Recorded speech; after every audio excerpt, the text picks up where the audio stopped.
Corona काल में बिहार के बड़े सियासी दल वर्चुअल रैली के जरिए जनता के बीच पैठ बनाने की कोशिश कर रहे हैं, तो छोटे दलों ने इसका विरोध कर दिया है। रिपोर्ट देखिए।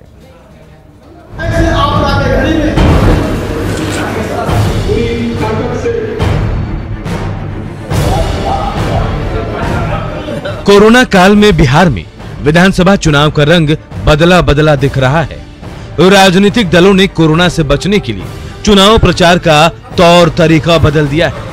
सीएम नीतीश कुमार से लेकर जेडीयू के कई नेता पार्टी कार्यकर्ताओं के साथ डिजिटल प्लेटफॉर्म पर बैठकें कर रहे हैं, तो कार्यकर्ताओं और जनता के बीच पैठ बढ़ाने के लिए बीजेपी ने वर्चुअल रैली का रास्ता निकाल लिया है।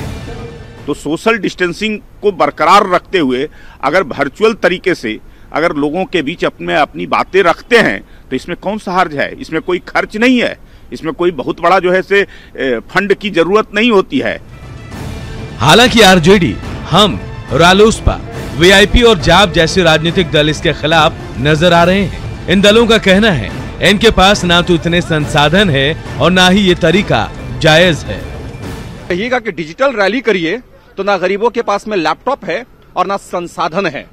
हमें सीमित संसाधन में काम करना है, तो हम पूरी तरीके से वर्चुअल रैली, वर्चुअल प्रोग्राम्स जो हो रहे हैं देश में, उसका हम विरोध करते हैं कि इस तरह की रैली से चुनाव बिहार का न हो। क्योंकि बड़ी पार्टियां हैं, जो धनवान पार्टियां हैं, अब धन के प्रयोग कर काम कर लेगी, लेकिन जो पार्टियां छोटी छोटी पार्टियां हैं, जो करीब दल की पार्टी हैं, जो धन का गलत उपयोग नहीं करती है, उसके लिए संभव नहीं है कि इस तरह की रैली करा करके हम विधानसभा का चुनाव लड़ें। वर्चुअल रैली और सोशल मीडिया का विरोध भले ही बिहार की कुछ सियासी पार्टियां कर रही हो, लेकिन कोरोना के बढ़ते असर ने साफ कर दिया है कि आने वाले चुनाव में इसकी भूमिका बड़ी होने वाली है। रवेश नारायण, न्यूज़ 18, पटना। चलिए बात करेंगे आज से बदल रहे नियमों की, जिसे जानना बेहद जरूरी है, और जानते हैं कि आखिर कौन कौन से ऐसे नियम हैं जो आज से बदल गए हैं। चलिए, 1 जुलाई से बैंकिंग कंपनी खोलने और पीएफ अकाउंट से पैसा निकालने के नियमों में बदलाव होने वाला, और इसका असर आपकी जेब पर सीधे तौर पर पड़ेगा। इसमें एटीएम से कैश निकालने और अकाउंट में मिनिमम बैलेंस मेंटेन करने को लेकर नियम शामिल हैं। हम आपको ऐसे बदलावों के बारे में बता रहे हैं जो आप पर असर डालेंगे। जिनमें बदलावों की अगर हम बात करें तो आज से ईपीएफओ अकाउंट से पैसा निकालना नहीं रहेगा आसान।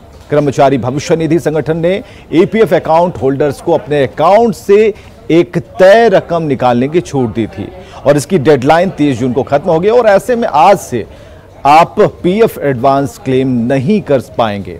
आज से सबका विश्वास योजना का लाभ नहीं मिलेगा। सर्विस टैक्स और केंद्रीय उत्पाद शुल्क में से जुड़े पुराने लंबित विवादित मामलों के समाधान के लिए पेश की गई सबका विश्वास योजना का भुगतान की जो डेडलाइन है 30 जून को खत्म हो गई, और आज से इस स्कीम का कोई लाभ नहीं ले पाएगा। सरकार ने स्पष्ट कर दिया है कि 30 जून के बाद वो इस स्कीम की डेडलाइन नहीं बढ़ाएगी।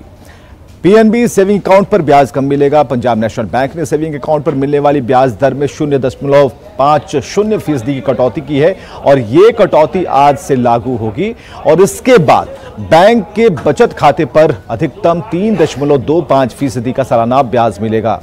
पीएनबी के बचत खाते में 50 लाख रुपए तक के बैलेंस पर 3% सालाना और 50 लाख से ज्यादा के बैलेंस पर 3.25% सालाना की ब्याज दर से हिसाब से ब्याज मिलेगा।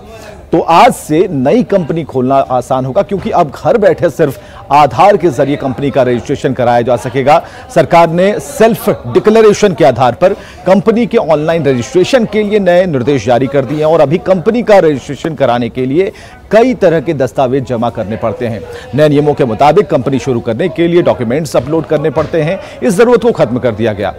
बदल जाएगा एटीएम से कैश निकालने का नियम, क्योंकि लॉकडाउन और कोरोना के कारण लोगों को एटीएम से कैश निकालने के नियम में जो राहत दी गई थी वो आज से नहीं मिलेगी। सरकार ने एटीएम से कैश विड्रॉल करने के लिए सभी ट्रांजैक्शन चार्जेस हटा लिए थे। सरकार ने 3 महीनों के लिए एटीएम ट्रांजैक्शन फीस हटाकर लोगों को कोरोना संकट के बीच एक बड़ी राहत दी थी, और ये छूट सिर्फ 3 महीनों के लिए थी, जो कि 30 जून 2020 को खत्म हो गई।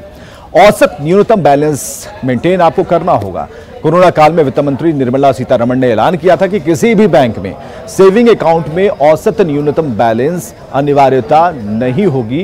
ये आदेश अप्रैल से जून महीने तक के लिए था और ऐसे में खाते में मिनिमम बैलेंस ना होने पर लोगों को किसी तरह का जुर्माना नहीं चुकाना था।